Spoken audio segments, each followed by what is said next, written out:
Le ministre de la Culture, des Arts, de la Communication et des Relations avec le Parlement, porte-parole du gouvernement, inaugure à Agdjouj le bureau régional de la télévision El Mauritania dans la wilaya de Linchiri.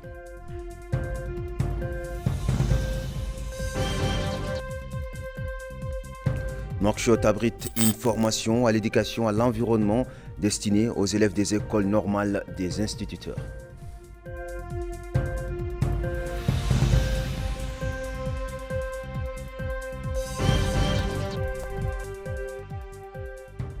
Lancement au Houd el-Gharbi et à Nassaba d'ateliers de formation sur le système intégré de gestion financière des collectivités décentralisées.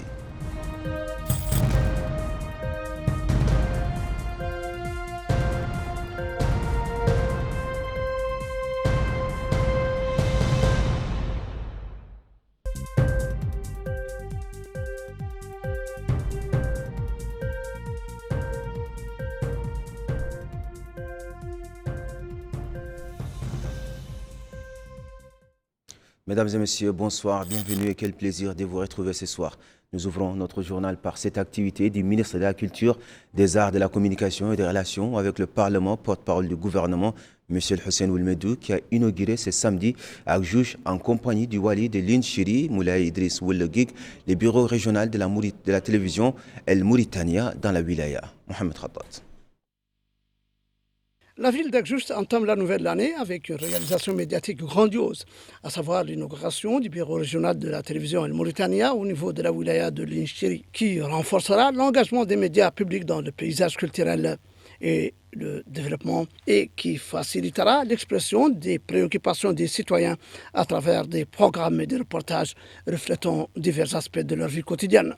L'occasion pour le ministre de la Culture, des Arts, de la Communication et des Relations avec le Parlement, porte-parole du gouvernement, M. Hussein Oulmedou, de souligner qu'il est heureux de partager la joie de cet événement qui s'inscrit dans la dynamique continue visant à rapprocher les médias publics des citoyens à travers une présence médiatique professionnelle et accessible dans les différentes wilayas du pays, garantissant l'accès à l'information et reflétant la diversité culturelle et accompagnant les mutations que connaît notre pays.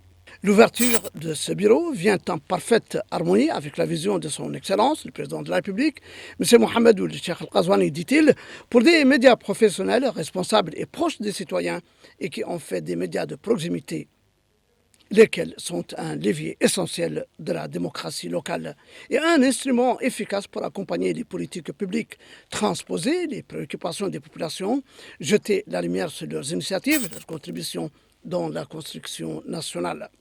De même, ajoute-t-il que cela s'inscrit dans le cadre du programme du président de la République, M. Mohamed Ould Cheikh El-Ghazouani, que le gouvernement du Premier ministre, M. Mokhtar Ould Djaï, s'emploie à exécuter, faisant de l'amélioration des conditions des employés, la promotion du service public et du renforcement de la bonne gouvernance, un choix stratégique irréversible, ce qui renforce la confiance entre l'État, ses employés et ses citoyens, permettant ainsi aux médias publics de jouer pleinement leur rôle.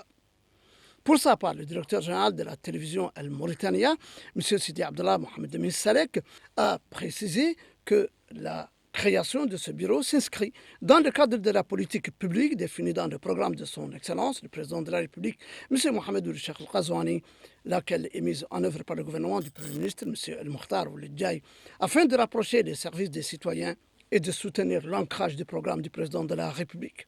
Il a ajouté que la télévision El Mauritania se base sur une stratégie médiatique visant à renforcer les médias de proximité et à étendre leur couverture à toutes les wilayas du pays.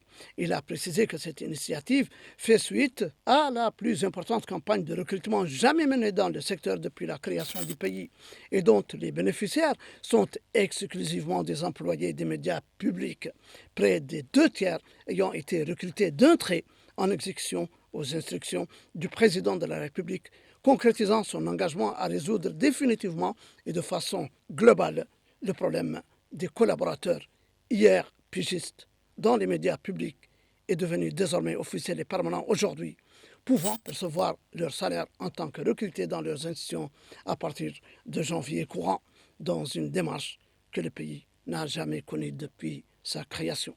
De son côté, le président de la région de Linchiri, M. Cheikh Malainin Bidi Al-Qarabi a salué la présence du ministre pour inaugurer le bureau de la télévision Al-Mauritania dans la wilaya, indiquant qu'il traduit l'intérêt accordé par le président de la République au rapprochement du service public des citoyens. Il faut noter que le bureau régional de la télévision Al-Mauritania comprend le bureau de la direction, une salle de montage, une salle de rédaction, un studio de diffusion en direct. Il est également équipé de tout le matériel nécessaire, notamment un studio pour la diffusion en direct et l'enregistrement des programmes, ainsi qu'une unité mobile de diffusion en direct capable de couvrir l'ensemble de la wilaya de l'Inchiri. Des journalistes et des photographes y travaillent, couvrant toutes les activités quotidiennes et réalisant des reportages sur tous les aspects de la vie économique, culturelle et du développement local. Un logement de fonction également, dont les frais journaliers sont pris en charge par la télévision Mauritania, est situé à proximité du bureau de la télévision à Ajout. Une formation à l'éducation à l'environnement organisée par l'association Ensemble pour l'environnement a été lancée ce samedi au centre de formation des enseignants de Nouakchott. Cette formation de 5 semaines bénéficiera à 332 futurs enseignants et 54 formateurs. Ils y recevront une formation pratique en matière de protection de l'environnement afin de pouvoir transmettre ces connaissances et cette expérience aux élèves des établissements scolaires. Maïmounalou. Cette formation de 5 semaines bénéficiera à 332 futurs enseignants et 54 formateurs. Ils y recevront une formation pratique en matière de protection de l'environnement afin de pouvoir transmettre ces connaissances et cette expérience aux élèves des établissements scolaires. Dans son allocution, le chargé de mission au ministère de l'Environnement et du Développement durable a indiqué que le pays est confronté à des défis environnementaux croissants, notamment la désertification, la pollution plastique, la dégradation des sols et la perte de la biodiversité, en plus des effets grandissants du changement climatique. Il a souligné que son Excellence, le président de la République, M. Mohamed Ould Cheikh Al Ghazouani, accorde une importance particulière aux questions environnementales et que cette formation s'inscrit dans le cadre du renforcement des capacités des enseignants et des acteurs du secteur éducatif à intégrer les concepts environnementaux de manière pratique et simplifiée afin de sensibiliser les jeunes générations aux enjeux environnementaux. De son côté, le conseiller du ministère de l'Éducation et de la Réforme du système d'enseignement a déclaré que cette formation fait partie des programmes nationaux des écoles vertes. Une initiative conjointe des ministères de l'Éducation et de la Réforme du système d'enseignement et de l'Environnement et du Développement durable, conformément au protocole signé le 18 mai 2021 qui bénéficie à 63 établissements d'enseignement à travers le pays. Pour sa part, le directeur général de l'École normale des instituteurs a exhorté les participants à tirer le meilleur parti de cette formation compte tenu de son impact positif sur la formation des générations futures et l'inculcation des valeurs de préservation de l'environnement. Par ailleurs, ces intervenants ont affirmé que cette formation en éducation à l'environnement vise à doter les enseignants de méthodes pédagogiques interactives qui sensibilisent les élèves à l'environnement en établissement des liens entre santé, environnement et vie quotidienne. Nous allons dans la wilaya du Haoud Sharqi où le directeur de cabinet du Wali a inauguré ce matin en compagnie du Hakem de Nema une session de formation destinée aux secrétaires généraux et aux responsables administratifs et financiers des municipalités des deux Haoud, notamment Haoud Sharqi et Haoud Al-Gharbi. L'occasion pour le directeur du cabinet du Wali du Haoud Sharqi, M. Sid Mohamed Ould Mohamed Abdallahi, de souligner que cette formation s'inscrit dans le cadre des efforts déployés pour renforcer les capacités des acteurs locaux, précisant que l'adoption du logiciel Ségil représente un progrès considérable en matière de numérisation des processus administratifs et financiers au niveau local. Le logiciel Ségil est un pilier de la stratégie du ministère pour la numérisation de l'administration publique qui vise à harmoniser les systèmes de gestion financière et administrative des communes et à fournir une base de données précise favorisant le développement local et facilitant le suivi et le contrôle. Nous allons dans la wilaya de Lassaba et plus précisément à Kifa où s'est également tenu un atelier de formation sur le logiciel Ségil au profit des secrétaires généraux et responsables administratifs et financiers des localités décentralisées. Cette formation est organisée par le programme d'appui à la décentralisation et au développement local DECLIC sous l'égide de la Direction générale de la décentralisation et du développement local du ministère de l'Intérieur, de la promotion de la décentralisation et du développement local. Évoquant cette formation, le conseiller du Wali de l'Assaba, chargé des affaires économiques et du développement local, M. Ali Samba Mamoudou Mbaye, a fait la déclaration suivante.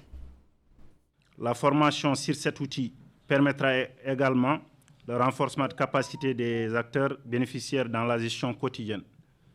Ce programme rentre essentiellement dans la politique de son Excellence Mohamedou Cheikh Ghazouani, président de la République, et mis en œuvre par le gouvernement de Mokhtar Ould Ndiaye.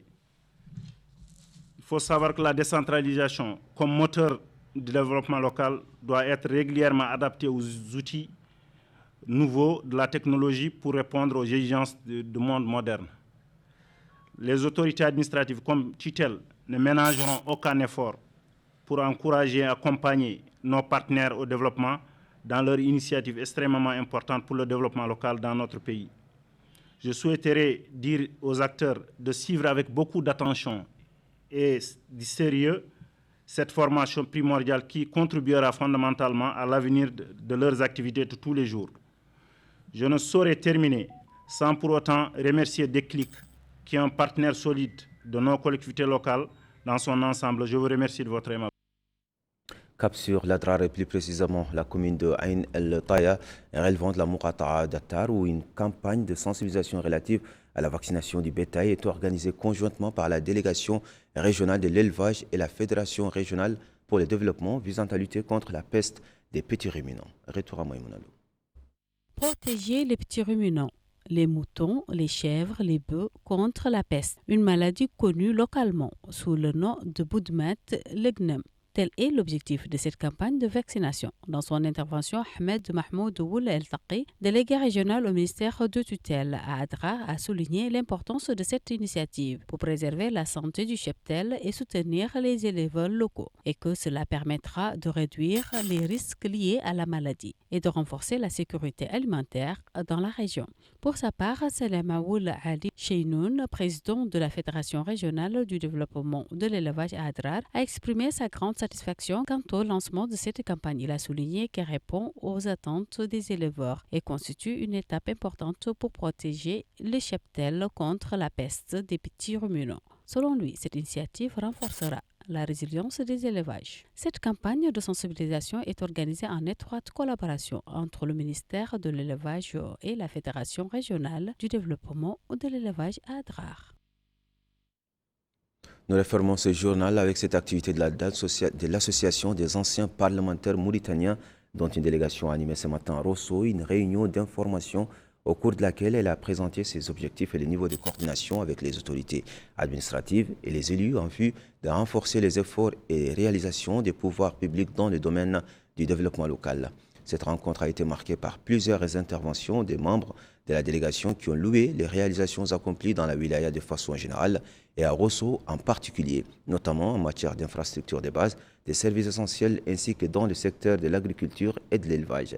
L'association des anciens parlementaires mauritaniens a également adressé une motion de soutien au président de la République, M. Mohamedou Cheikh Ghazouani, dans laquelle ses membres lui affirment leur adhésion à ses idéaux et choix, saluant ses réalisations dans tous les domaines, notamment sociaux et de développement. La délégation de l'association a par la suite inauguré son siège régional dans la wilaya du Trarza.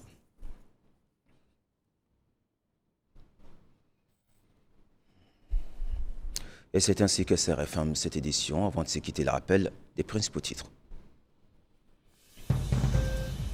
Le ministre de la Culture, des Arts, de la Communication et des Relations avec le Parlement, porte-parole du gouvernement, inaugure à Agdjouj le bureau régional de la télévision El Mauritania dans la wilaya de Linchiri.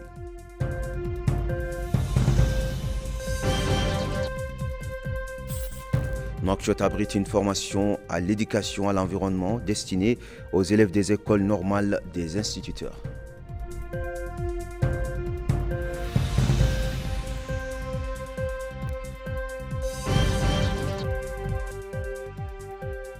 Lancement au Houd el-Gharbi à Nassaba d'ateliers de formation sur les systèmes intégrés de gestion financière des collectivités décentralisées.